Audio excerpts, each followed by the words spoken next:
వైసీపీకి good bye చెప్పి జగన్ దగ్గరికి పని చేయలేమని చెప్పి మళ్ళీ జగన్ అధికారంలోకి రాడు అని చెప్పి ఆ పార్టీని వదిలేసి గుడ్ బై చెప్పి వెళ్ళిన వాళ్ళు ఇప్పుడు ఏమన్నా ఒక ఉన్నతమైన స్థానాల్లో ఉన్నారా అంటే ఎవరో ఒకరిద్దరు.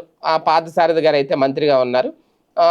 ఇప్పుడు నెల్లూరు కోటమిరెడ్డి శ్రీధర్ రెడ్డి ఆయన ఎమ్మెల్యే అయ్యారు. ఓకే, అది ఆయనకున్న ఇండివిజువల్ బలం. అంతకు మించి గొప్పగా అందలు వెక్కించిన సందర్భాలు అయితే చాలా తక్కువ.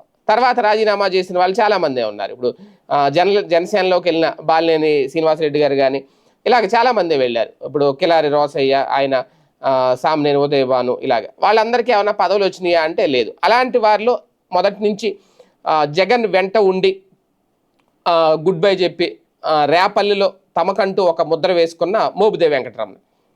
ఇప్పుడు ఆయన పార్టీకి అయితే గుడ్ బై చెప్పేశారు, వదిలి వెళ్ళిపోయారు జగన్ని. అలాగని చెప్పి తెలుగుదేశం పార్టీ ఆయనకి ఏమన్నా ఒక సముచిత స్థానం కల్పించిందా అంటే రేపల్లి నియోజకవర్గంలో అయితే అది అసాధ్యం అనేది. ఎందుకంటే అక్కడ అనగాని సత్యప్రసాద్ ఉన్నారు.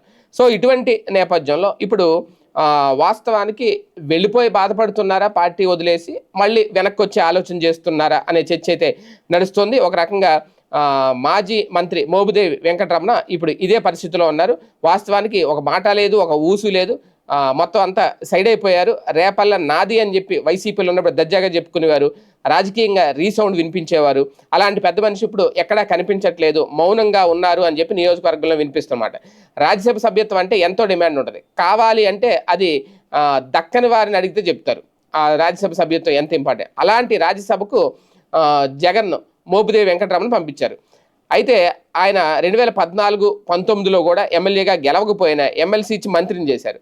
శాసన మండలి రద్దు చేద్దామని భావించిన తన మనుషులు వైఎస్ఆర్కి నేస్తాలు అని తలచి వాళ్ళు ఇబ్బంది పడకూడదని చెప్పి వాళ్ళిద్దరిని రాజ్యసభకు పంపించారు.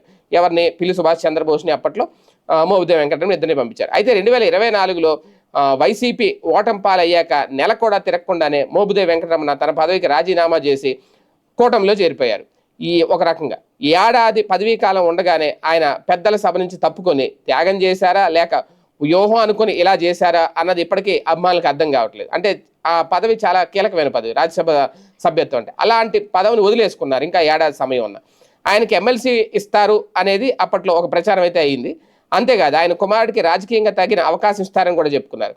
అన్నీ మాట్లాడుకుని ఆయన వైసీపీ గూట్ నుంచి బయటికి వెళ్ళి సైకిల్ ఎక్కారు అనేది. కానీ తీరా ఎమ్మెల్సీ పదవిలో చాలా ఖాళీ అయినా ఎక్కడ మోపిదేవి పేరు అయితే వినిపించలేదు. మరోవైపు చూస్తే ఆయనకి రేపల్ నియోజకవర్గంలో కూడా అనుకున్నంతగా గుర్తింపు అయితే రాలేదు అనేది అనుచరులు బాధపడుతున్నారట.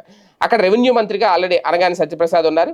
ఆయన హవా ముందు మోపిదేవి తేలిపోతున్నారు, భవిష్యత్తులో వచ్చే అవకాశం కూడా లేదు అనేది. ఏది ఏమైనా ఎమ్మెల్సీలు ఇప్పట్లో ఖాళీ అయ్యే అవకాశం లేదు, 2027లోనే అవుతాయి.